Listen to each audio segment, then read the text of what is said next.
Analiz iflici nədir? Bəzi insanlar bir işi analiz etməyə başlayır.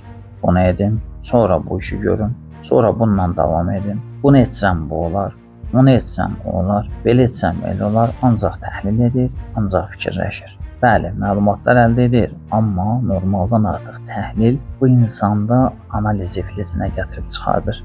Amma ikinci qrup insanlar işə başlayır, yanılır, düzəldir, davam edir, xəta edir, düzəldir, davam edir, zərər eləyir, düzəldir, yenə davam edir və istədiyi nəticəni əldə edir.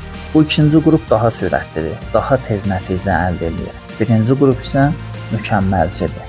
Mükəmməlçilik isə idarə etmədə çox ciddi problemdir. Bəli, analiz vacibdir, amma mükəmməli axtarmaq vaxtında verilməli olan qərarı gecikdirirsə, bu artıq analiz iflicidir.